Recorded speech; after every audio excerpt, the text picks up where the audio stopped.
شیخ عبد القادر جیلانی جنہیں غوث اعظم بھی کہتے ہیں، بہت بڑے بزرگ و ولی اللہ ہو گزرے ہیں۔ آپ کی ساری زندگی تبلیغ و اشاعت اسلام میں گزری۔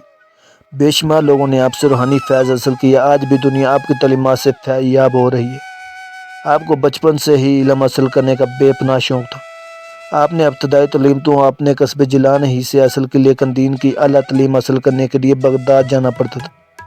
اس زمانے میں گاڑیاں اور موٹر کاریں نہ تھیں، اس لیے لوگ قافلوں کی صورت میں پیدل سفر کرتے تھے۔ چنانچہ آپ کی والدہ نے آپ کو بھی بغداد جانے والے قافلے کے ہمراہ روانہ کر دیا۔ سفر پر روانہ ہونے سے پہلے آپ کی والدہ نے آپ کو کچھ خوراک اور 40 اشرفیہ گزر اوقات کے لیے دی۔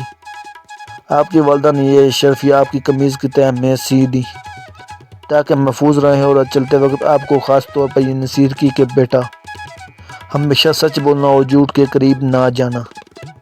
آپ نے ماں کی اس نصیحت کو غور سے سنا اور سفر پر روانہ ہو گئے۔ قافلے کے لوگ ڈرتے ڈرتے سفر پر روانہ ہوئے۔ انہیں اس بات کا بھی خدشہ تھا کہ کہیں راستے میں ڈاکو قافلے پر حملہ نہ کر دیں، کیونکہ ان دنوں راستے غیر محفوظ تھے اور ڈاکو اکثر قافلوں کو لوٹ لیا کرتے تھے۔ آخر وہی ہوا جس بات کا ڈر تھا۔ قافلے نے ابھی سفر کی 2 منزلیں ہی طے کی تھی کہ ڈاکو کے ایک گروہ نے رات کی تاریکی میں اس پر حملہ کر دیا۔ تمام قافلے میں افراتفری اور بھگدڑ مچ گئی۔ ڈاکوؤں نے اہل قافلہ خوب لوٹا، اور ایک ڈاکو شیخ عبد القادر جیلانی کے پاس آیا اور کہنے لگا، لڑکے تیرے پاس کیا ہے؟ آپ نے جواب دیا، میرے پاس 40 اشرفیہ ہیں جو میری قمیض کی تہ میں سی ہوئی ہیں۔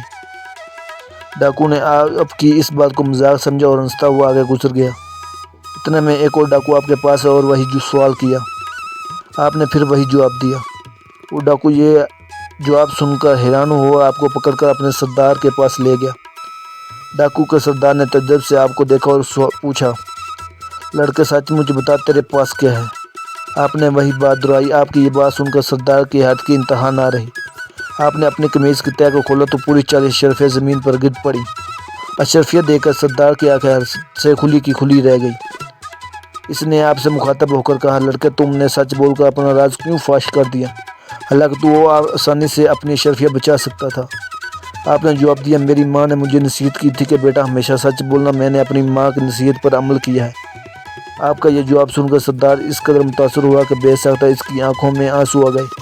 وہ سوچنے لگا کہ ایک طرف یہ لڑکا جسے اپنی ماں کی نصیحت کا اس قدر خیال ہے، اور دوسری طرف میں ہوں کہ اپنے مال کے حقیقی احکام سے غافل ہو کر بے گناہ لوگوں کو لوٹتا ہوں۔ اس کے دل سے غفلت کا پردہ دور ہو گیا۔ اس نے توبہ کر لی اور قافلے کا لوٹا ہوا مال واپس کر دیا۔ اس قدر آپ کی سچائی کی بدولت ڈاکوؤں کی اصلاح ہو گئی اور وہ نیکی اور پرہیزگاری کی زندگی گزارنے لگے۔